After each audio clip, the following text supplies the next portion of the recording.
TV Gospel Brasil apresenta Vivendo com Fé. Fique conosco, vamos falar de amor. TV Gospel Brasil. TV Gospel Brasil. Nós vamos falar de fé, amor e gratidão. Fique conosco. Assista agora aqui na TV Gospel Brasil mais uma mensagem impactante para a sua vida. Rádio e televisão, web, Gospel Brasil, sintonia com a verdade de Deus. Aqui nós queremos abençoar sua vida. 24 horas no ar, sintonize.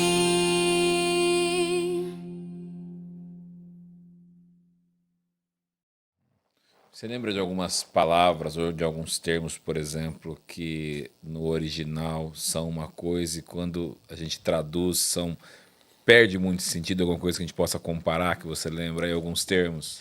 Cara, quase todos os termos têm graus de perda, né? E graus de acomodação diferente. Então, por exemplo, a própria palavra logos, que é a palavra que nas antigas versões se traduzia como verbo e se traduz hoje como palavra. Logos é uma palavra com uma dimensão semântica muito pesada. Se você pensar em como a palavra logos era utilizada dentro da cultura clássica e da filosofia grega clássica, como os judeus, né, os hebreus, pegaram essa palavra para se referir ao ato de Deus falar, o uso da própria palavra dentro daquele contexto já torna o texto denso, já torna o texto profundo. Agora você vai traduzir, no princípio era a palavra. Tipo, qual que é o peso que tem a palavra dentro da nossa língua? Como que assim Deus era uma palavra? Né? Assim, Deus é uma palavra. Que palavra? Não é uma palavra escrita em algum lugar. É a palavra no sentido pleno da mensagem, da essência divina. Né? A curiosidade. Por que antigamente as pessoas usavam a palavra verbo? Era verbo. Por que verbo? Porque verbo está no masculino. Você vai falar que Deus é a palavra? Se palavra é uma palavra no feminino? Né? Então, olha, são preocupações que os antigos tiveram. Mas mesmo a palavra verbo e a palavra palavra não conseguem expressar a riqueza do logos que nós temos. No princípio era o logos estava com Deus e o logos era Deus. Né? A NVI traduz como? Para fugir dessa bola dividida. No princípio era aquele que era a palavra. Então você já usou muito mais palavras para expressar o que é uma palavra. Então, quer queira, quer não, a gente perde algumas coisas. Eu acho que foi o Vitor Fontana que diz o seguinte, olhar para as línguas originais é como você olhar para um jogo de futebol numa tela de definição 8K. Né? E você lê uma versão, qualquer uma delas traduzida, é você assistir o jogo de televisão em uma televisão de tubo. Tem gente que vai me ouvir, televisão de tubo, que isso? Nem sabe o que é. Não, era um cubo. Né? Exatamente. Que pesado. Pesado. A tela, né? Todo mundo hoje vê a tela plana, assim, né? Se vê, quase como no espelho. Antigamente a tela era gordinha, assim, tinha uma curva para frente. E era sofrido, né? Porque se a tela fosse desse tamanhinho, né? Não, 29 polegadas era o auge. Era o auge da Sony, né? Depois lançou 29 de tubo tela plana. Nossa, aí 29 tela plana. Tivemos essa época. Você vê o mesmo jogo na tela de tubo e na tela 8K. Você sabe o que está acontecendo. Exato. Você sabe quem está jogando. Você sabe as cores que estão lá. Você sabe qual que é a seleção. Você sabe quem fez o gol. Você sabe ver se a bola entrou no gol. Agora, se você vê numa 8K, você vê até os poros do jogador. Você tem A questão aqui é detalhe. Detalhe de coisas que numa televisão tubo você não consegue ver. Não consegue ver por quê? Porque a televisão em tubo não consegue te entregar com aquele grau de nitidez. Detalhe, nitidez, é o que você encontra no texto bíblico. Mas a mensagem, a narrativa, você encontra tranquilamente no original, refletido nas versões que a gente tem. É a mesma que transforma vidas há milhares de anos sem as pessoas saberem o grego ou o hebraico. Então as pessoas se esquecem disso, né? Tipo, todo mundo, todos os brasileiros foram, né? Os crentes brasileiros foram salvos como? Com a Bíblia, português. com a Bíblia em grego? Lendo Exato. grego na igreja? Não, foi com português sofrido, foi com o pastor falando errado, foi com o irmão lá humilde tentando pregar o evangelho dentro da limitação dele. É assim que o evangelho progride. E essa é a graça de Deus.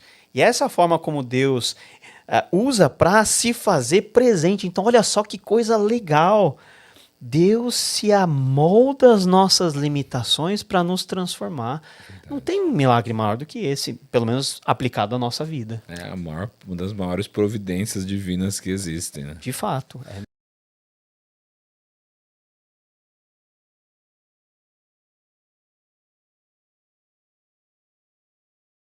Precisa ter. Ter um homem que seja responsável, que vai ser responsável pela sua casa, pelos seus filhos, Sim. que vai cuidar de você, Sim. que vai te dar todo amparo, que vai Sim. te amar. Então, você consegue ver se a pessoa vai ter essas características ou não. Eu já cuido de pessoas já há um bom tempo, na igreja, inclusive.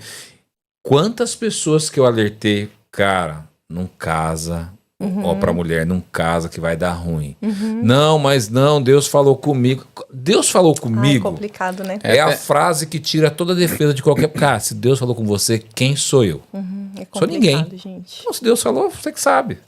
Depois dá errado. Casar com uma palavra eu acho muito complicado. Só com uma palavra. E esquecer os outros critérios. Porque assim, o que é a palavra de Deus para nós? É o nosso manual de vida, não é? Ela nos capacita para fazer boas escolhas. Então vamos supor, eu tô vendo que a palavra de Deus tá falando que o jugo desigual vai dar ruim. Eu tô vendo que a palavra de Deus fala que a hombridade é isso, isso, isso. E esse rapaz aqui não tá nada se parecendo com isso. Mas eu tenho uma palavra. Vamos ver em que contexto foi essa palavra. A palavra fala que a gente precisa julgar a profecia. Sim. Se submeter. Então, não existe a Bíblia não pode brigar com uma profecia. Eu sempre vou ficar com a palavra de Deus. A palavra de Deus não tem negociação. Então, isso do tem uma palavra, eu fico bem pezinho atrás também. Porque a palavra, ela confirma algo que o Senhor já nos falou no nosso testemunho interior e na palavra de Deus. Se não bate, então essa profecia precisa ficar... E quando a pessoa fala pra você, que nem eu costumo dizer aqui pro Diogo, dá aquela trucada, fala assim, Deus me falou. Tipo assim, olhando nos seus olhos, quem é você pra ser mais do que Deus? Porque às vezes Sim, sim. quer peitar o pastor e falar, eu vou casar. Qual que é a... Pra você ajudando agora líderes aí. Olha, O que o namoro, responder? até o momento de você dizer sim no altar, dá tempo de você dizer não. É isso que eu falo. Então, assim, se uma liderada chega pra mim nesse aspecto e fala, né, tô decidida, eu falo, cara, eu vou orar muito pra você mudar de ideia até o momento de dizer sim, porque namoro dá errado, beleza, namoro é pra terminar, seja terminando mesmo ou seja no casamento. Agora, casou, meu filho, você vai ter que fazer dar certo. A aliança não é brincadeira, né? Então, é mais ou menos por aí. A gente, como liderança, a gente aconselha, a gente ora, a gente mostra na palavra. Mas como eu disse, a paixão muitas vezes ensurdece, emburrece, e são lentes muito, né, você vê tudo floreado, é complicado. Então a gente ora muito também para cair as escamas dos olhos. Eu orava quando eu estava interessada em algum rapaz, e eu via que eu queria muito aquilo, e a minha liderança começava a se opor, ou meu pai e minha mãe começavam a se opor, eu começava a orar assim, Senhor, então me mostra. Não era nem tira do meu coração o sentimento, porque às vezes a gente mistifica muito, né? Ai, se não é essa vontade, tira. E a gente fica o dia inteiro vendo foto da pessoa. Pensando. Não dá, você não ajuda. Mas eu falava, Senhor, então me mostra alguma situação que eu veja claramente que não vai dar certo. E eu ficava atenta. E daí o Senhor ia me mostrando. Olha essa situação. Meu Deus do céu, eu não quero isso pra mim. Olha isso, realmente eu não quero isso pra mim. Então tem que ser corajoso. Pra pedir, para fazer esse tipo de oração, Sim. você tem que ser corajoso. Sim. Sabe, minha sogra é uma mulher de Deus, né?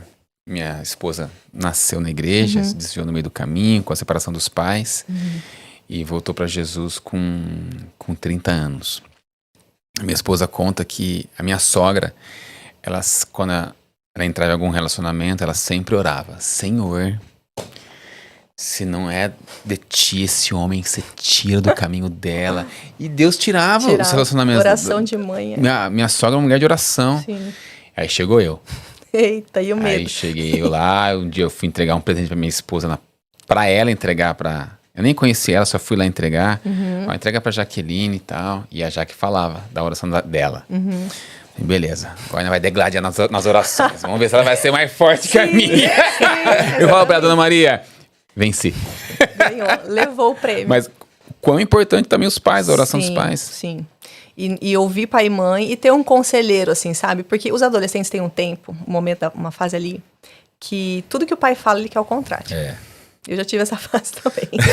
Todos Mas nós, a gente passou por isso. É bom se cercar de conselheiros na igreja, procurar gente mais velha. E eu falo, gente, amigo de 17, 18 anos, ele pode dar conselho.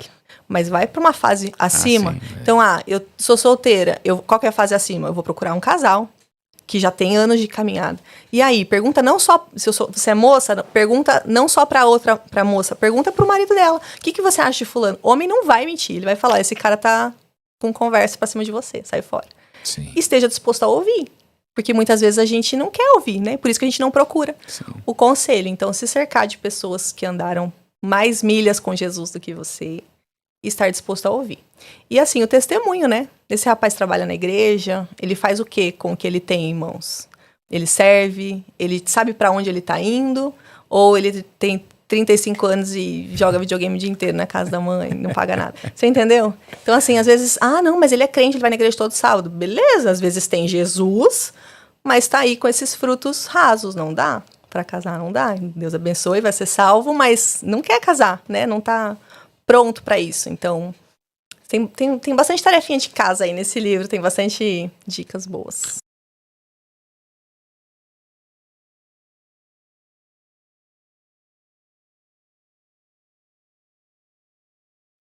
E eu começo ali, ficar na clínica, passou um mês, que eu estou ali na clínica, aí eu resolvo ligar pra Pamela. Aí eu falei, agora é a hora. Depois de quanto tempo internado? Dias? Eu não tinha nem um mês, eu tive até uns 25 dias, mais ou menos.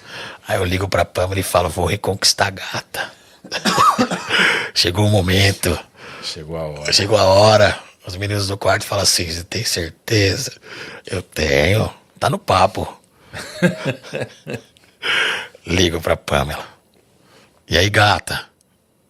Tudo bem? A Pamela responde, o que você quer, Lucas? Que isso, gata? Tá seca? O que tá acontecendo? Não quer falar comigo direito? Lucas, eu vou te dar 4 princípios para que você passe na sua internação. O primeiro princípio, tenha um encontro face a face com Deus. O segundo princípio, tenha um encontro com você mesmo. O terceiro, se reencontre e se conecte de novo com seus filhos. E o quarto, talvez, só talvez, nós vamos reatar o nosso casamento. Ai, eu desliguei tão bravo. Desliguei o telefone. Olhei pros rapazes do quarto e falei assim, agora eu vou ficar bonito de novo. Ela vai ver. Ficar no shape. Agora, tô engordando. Quando eu sair daqui, ela vai ver, eu vou ficar com um monte de mulher. Eu não tinha engordado 2 quilos ainda. Tava me achando. Chegou a emagrecer quantos quilos? Eu cheguei a pesar 53. 53 quilos. Eu tenho quase 1,90 de altura. 50, é muito magro. É muito. É muito magro. Tava realmente muito magro. Como diz em São Paulo, a capa da gaita, né? Eu ia falar da gaita. Você ia Eu ia falar, só tá a capa da gaita. Chassi do grilo. Chassi do grilo. São Paulo a gente usa muito essa gíria, né? Então não liga não, é coisa de São Paulo. E eu tava muito magro. Mas essa fala da Pamela, pra mim, não foi a Pamela que me falou. Né? Eu reconheço que foi o Espírito Santo de Deus usando aquela mulher. Talvez se a Pamela tivesse cedido naquele momento, talvez eu não estaria aqui hoje. Mas eu precisava ouvir de alguém que eu confiava, alguém que eu sabia que tinha um amor por mim, daquilo que eu precisava realmente passar naquela clínica. Eu lembro que passou uma semana que eu tô na clínica, depois dessa fala da Pamela, eu ainda bravo com ela. E entra um pastor nessa clínica e ele prega a história de Jacó. Encontro Com Deus. Encontro com Deus. Glória do Jaboque. Pastores, eu lembro que no final da pregação, ele fez um apelo. Eu fui o único que fui lá na frente. Mas eu não fui de qualquer jeito. Eu me ajoelhei, olhava para aquele pastor e falava assim, enquanto não tiver esse encontro, você não vai parar de orar por mim. Naquela noite, drogado, o nóia, o improvável, aquele que a sociedade fala que não tem jeito. Eu tive um encontro com Deus. Eu fui encontrado. E a partir daí eu precisava agora viver o segundo processo, que era o encontro comigo mesmo. Pra quem não sabe, o dependente químico, ele para de se olhar no espelho. Ele começa a emagrecer, ele começa, não faz mais barba, não faz mais nada. Então o espelho, A gente perde a nossa identidade. você né? perde totalmente a identidade. Faz coisas que até Deus duvida, cara. Você não consegue se olhar. Porque o olhar no espelho é você ter lembranças de alguma coisa errada que você fez. Né? Então você não quer mais olhar. Eu lembro que nesse dia eu estava vivendo um processo bom na clínica e eu podia sair para comprar uns doces numa bomboniere, né? E eu fui sozinho. Porque o pastor daquele queria me testar, né? Você vai sozinha. Tá o dinheiro, vai lá, dá uma volta. Busca os seus doces e volta. E eu fui. Fui, voltei. Só que na volta, um casal de velhinhos vem de frente comigo. Esse casal de velhinhos olha pra mim e fala assim: nossa, moço bonito, que dia lindo hoje. E eu comecei a chorar. Chorar. Os velhinhos não entenderam nada, foram embora. Ou deve ter falado, que louco, né? O cara. Você pensou, né? Já tô bonitão de novo, já. Já engordei, já. Pô, legal, hein? Primeira conquista, né? E eu começo a chorar por conta daquela fala dos velhinhos. Sabe por quê? Porque quando eu andava nas ruas, as pessoas atravessavam porque era o nóia, era o bandido. Morador de rua. Era o morador de rua, era o sujo. Naquele dia, aqueles senhores viram um homem que tinha um encontro com Deus. Naquele dia, aqueles senhores reconheceram um servo de Deus. Aquele dia, aqueles senhores reconheceram o Lucas, que faz parte da sociedade. Eu lembro quando eu volto pra dentro da clínica, eu volto tão feliz, mas tão feliz. Eu começo a compartilhar com a galera Nem isso. ligava pros doces mais. Nem queria mais saber do doce, porque pra mim era o meu segundo processo. O reencontro comigo mesmo. Eu precisava me olhar de novo. Naquele momento eu queria fazer barba. Eu queria cortar meu cabelo. Eu queria vestir roupa Na época nova. Você tinha cabelo pra cortar ainda? Não, já não tinha. Poxa, eu tentei disfarçar, ele me queimou agora, mentira. Que os calvos não fiquem bravos. Poxa, vocês estão vendo, né? Vamos fazer a comunidade contra ele. Então, eu queria estar cheiroso de novo, sabe? Coisa que você perde com a dicção. Dignidade, né? A dignidade, perfeito, essa é a palavra. É a dignidade. Aí, eu lembro que passa mais um tempo e eu começo a viver agora, eu preciso do terceiro processo. As pessoas que a gente mais ama na Terra. Os meus filhos, a minha esposa.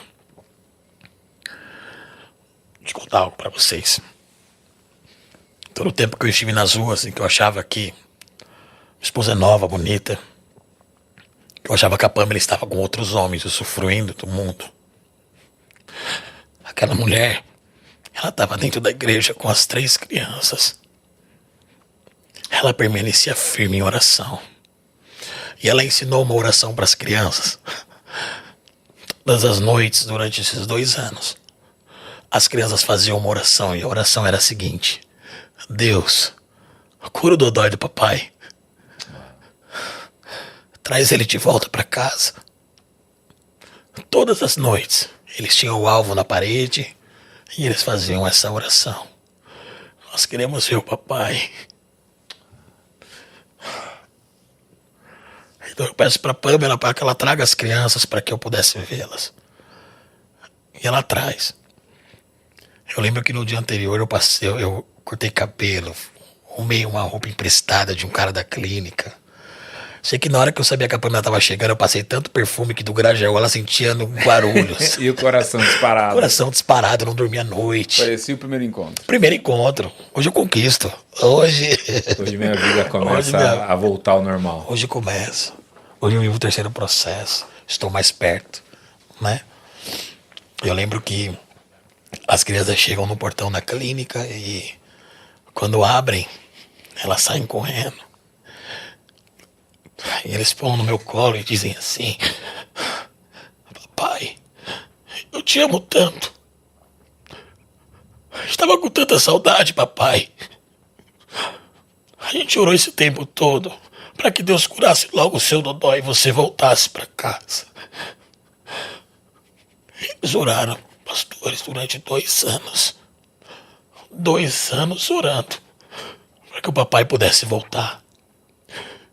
E o Deus de Jacó, de Abraão, de Isaac, ele ouviu aqueles pequenos. E agora o papai estava sendo curado de novo.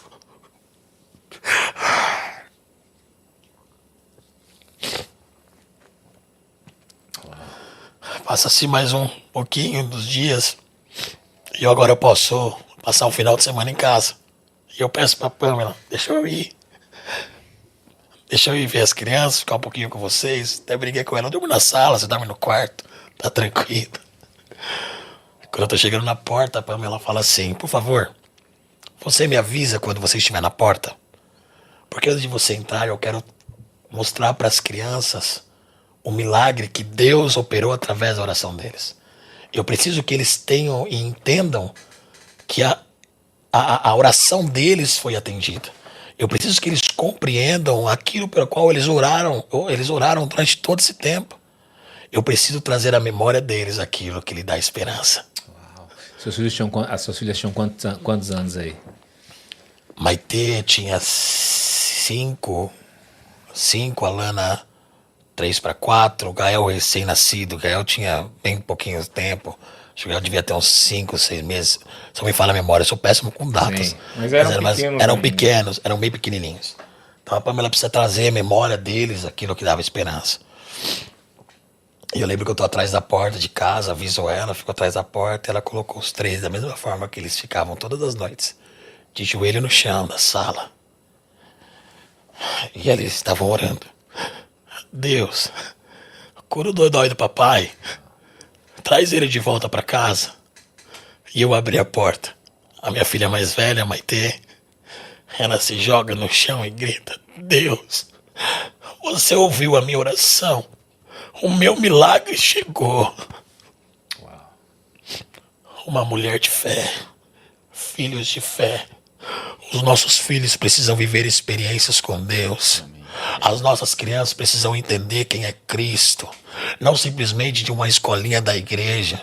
Não, eles precisam ter exemplos dentro de casa, de olhar e falar, senta aqui, filho. Deixa eu explicar para você quem é o Jesus que o papai e a mamãe servem. Vem viver experiências com Deus assim como eu vivo. Deixa eu mostrar para você quem é esse cara, não só para que você ouça falar, mas para que você conheça em verdade, em profundidade. Eu posso dizer que tão pequenos, os meus filhos possuem experiência com Deus. Sim, uma experiência poderosa. E se você conversar com o Gael, 5 minutos, você vai falar assim, esse menino aí dá pelé em muitos. Em Bíblia. Em oração. Quem tem filha, você como pai, sabe o quanto filha é ligada no pai. Quer o pai, precisa do pai. A Maitê comigo, ela é... Eu falo que ela é minha... Ela até me fala, eu sou sua parceira, né, pai?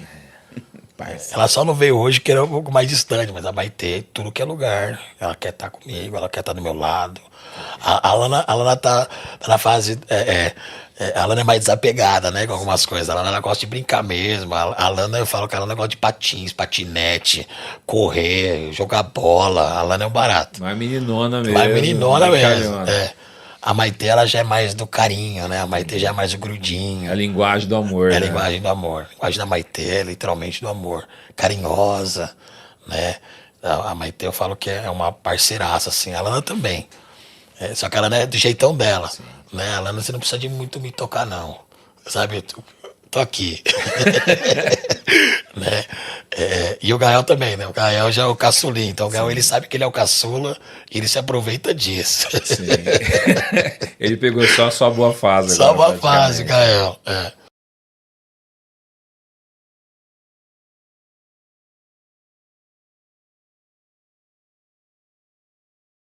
Sobre essas coisas de sinais, sobre literalidade, uma coisa que as pessoas muito se apegam também é sobre a marca da besta. Que fala, vai ser na mão, na testa, Vai ser um chip. vai ser um chip. Você tem algum Então, Alguma menção sobre o que possa ser isso?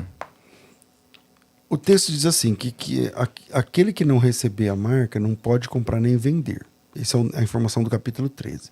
No capítulo 20, a Bíblia diz que aqueles que não receberam a marca foram degolados. Pelo menos alguns daqueles que não receberam a marca da besta foram degolados. Eu não acredito que a marca da besta seja uma questão imperceptível, porque senão não é justo. Por exemplo, é um chip. Tá, a gente já usa chip há alguns anos. A gente usa chip e depende de chip há alguns anos. Meu carro tem chip. Meu celular tem chip. Sei lá, meu passaporte tem chip. Tem chip. Então a gente já usa chip. Todo mundo usa chip há algum tempo já. Há alguns anos. Então, tipo assim, aí chega lá e fala assim, sabe o chip que tá no seu RG? Então, esse é a marca da besta. Fala, então eu não sabia. Se eu soubesse, eu não ia ter o RG. Agora, veja que as pessoas são julgadas por terem recebido a marca da besta. Então, eu não acredito que seja um negócio do tipo de peguei, entendeu? Chega lá no fim e fala, então você já... Peguei, miserável. Te peguei. Pegadinha do malandro. Você tá aí pegando, mas é uma pegadinha do malandro, porque você já entrou sem saber. Não, por quê? Porque o texto, veja, lá em Apocalipse capítulo 20, deixa eu achar aqui, ele fala assim, vi também ainda as almas, versículo 4, dos que foram decapitados por causa do testemunho de Jesus, bem como por causa da palavra de Deus, tantos quantos não adoraram a besta, nem a sua imagem, e não receberam a marca na sua fronte, nem na mão. Eles viveram e reinaram com Cristo por 1000 anos. Esses caras que ressuscitam aqui, eles aparecem antes da ressurreição, no radar, lá no capítulo 6, deixa eu ver se eu acho aqui. Quando abriu o 5º selo, vi almas debaixo do altar, daqueles que tinham sido mortos por causa da palavra de Deus, por causa do testemunho que sustentavam. Eles aparecem a segunda vez no radar, no capítulo 7, eu não sei o versículo, versículo de número 9 também, 6, 9, 7, 9. Uma grande multidão que ninguém podia contar, estava diante do trono do Cordeiro, vestido em vestes brancas, não sei o quê. E no versículo 3, um dos anciãos pergunta, quem são esses de vestes brancas e de onde vieram? E eu respondi, não sei, tu sabes. Esses são os que vieram da grande tribulação. E lavaram suas vestes no sangue do Cordeiro, as alvejaram no sangue do Cordeiro. Ao 15, razão pela qual se acham diante do trono e servem de dia e de noite no seu santuário de novo, mas agora lá em cima. Aquele que se assenta no trono. Jamais terão fome. Olha que interessante, parece que eles não podiam comer, então. Porque agora está perguntando assim, chega, vocês não vão mais passar fome. Jamais terão fome, jamais terão sede, não cairá sobre eles o sol nem ardor algum, porque o Cordeiro se encontra no meio deles. E o Cordeiro vai cuidar deles agora. Então parece que essas pessoas conscientemente não aceitaram a marca da besta, porque lá no capítulo 20 fala assim, é aqueles que não receberam a marca. Então se dizer que é um chip, que todo mundo já adere, que todo mundo... Por exemplo, quantos chips você usa? Quantos chips depende? Não sei, sua empresa depende de chip. Diversos. Esse né? microfone deve ter, essa câmera, não sei o que lá. Aí você fala assim, não, é um chip. Tá, e de que marca? Porque, como eu vou saber? Ninguém, quando vai comprar um eletrodoméstico, um eletroeletrônico, fala assim, que marca que é esse chip aí? Que empresa que é? Pra saber se eu vou ser do diabo ou não. Não dá, cara. Então, eu acredito que a palavra grega haragma, que é a palavra para marca, né? Ali tem um selo, eu não estou dizendo literalmente, mas é alguma coisa que caracteriza e que você sabe do que você está entrando. Você sabe se você faz parte ou não. Tanto que a Bíblia diz no Apocalipse 13 que quem não faz não pode comprar nem vender. Como se fosse um sistema mundial realmente. Que você adere, entende? Então, é um sistema que você adere de forma consciente. Se você não aderir, você está fora do esquema. Porque só sendo assim, para que esses textos que eu citei façam sentido lá na frente. Porque quando você lê o Apocalipse capítulo 13, então, quem não aderir não pode comprar nem vender. Quem não aderir vai ter que viver como um eremita no meio do mato, coisa parecida. Mas por que ele está lá? Não, porque ele serve a Deus e ele não quer aderir a isso aí, porque ele entende que isso é contra Deus. Agora, se é uma coisa na pegadinha do malandro que tal, meio que não faz sentido para mim. Então, tomem cuidado com essa ideia, porque já falaram que era o chip, já falaram que é o www, porque Sim, o 666, isso eu vi recentemente. eles falam, por exemplo, porque realmente o número 6 em hebraico é a letra Vav, e Vav em hebraico é a letra V ou W. V e W é intercambiável, né? Seu nome é com Valdir, com V ou com W. Então V e W é intercambiável. Então eles falam assim, 666 é o Vav, Vav, Vav, que dá o www. Então, tá, então quem tem um site tá lascado? Quem entrou na internet, quem digitou já www, aderiu já é do entendendo satanás? Então, você tá entendendo? Então, eu não consigo entender que é uma adesão inconsciente. Eu acho que tem que ser consciente, porque se o cara vai ser julgado por aquilo, não faz sentido que seja inconsciente. Entendeu? Agora a gente pensando em João, porque João escreve o Apocalipse. João estava vendo alguma coisa, porque claro que para ele ver, interpretar o que ele estava vendo, vivendo há 2000 anos atrás, olhando coisa de um futuro longínquo que talvez que nem chegou ainda, alguma coisa ele estava vendo. Ele estava vendo alguém com alguma marca, alguém com alguma coisa do braço. Você não pensa assim ou não? Na mão, quer dizer.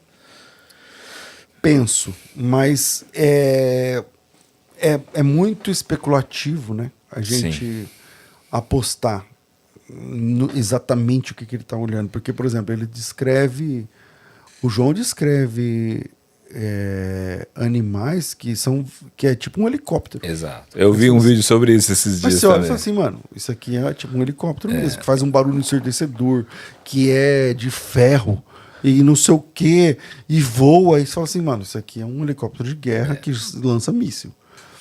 Mas isso é a nossa mente que preenche o espaço que ele deixa. Mas ele dá a entender. Então, na marca da besta, ele também está dando a entender, mas eu não tenho fé. Eu acho assim, Diogo, que a teologia verdadeira, ela é revelação. É o que está revelado. Sim. Eu não posso ir além do que está revelado, cara. Entendeu? Então, a nossa teologia é em cima do que está... A gente sabe o que foi revelado, a gente não sabe mais nada. Nós podemos ter os nossos achismos. Exatamente. A gente, fora da revelação, a gente... O que está revelado é. Está revelado isso? Tá. Nós concordamos? Concordamos. Isso aqui é. Isso aqui está resolvido. Em cima disso, há espaço para especulação. Sim. E a especulação eu respeito. Então, eu acho que não sei o que lá. Tá bom, você acha, né? Qual que é o texto? Não tem como. Não tem o texto. Então, tá bom. Então, você acha, vamos respeitar. Você pode estar certo, você pode estar errado. Mas o que está revelado é regra. O que está revelado, o que a gente não consegue entender, e aí entra o campo da especulação. Porque o número da besta, ele fala assim, beleza, quem tem ciência aí calcula. Então, eu nunca consegui. Porque... Ninguém consegue.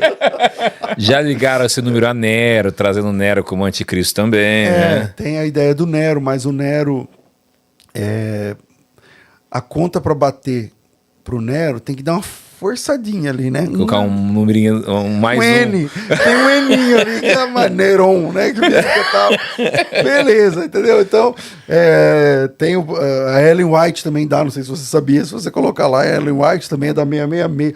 Então, tá dentro do campo da especulação. No campo da especulação, você fala assim, legal, respeito. Né? Pode ser que sim, pode ser que não, mas não dá para... A gente tem que fazer um risco entre o que está revelado que é e o que a gente discute se é ou se não é.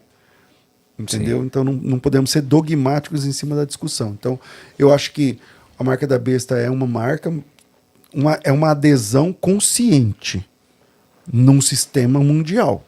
Agora, como é isso? Se é o 666, se é o www, se o 666 é um site. Então quem está offline não entra.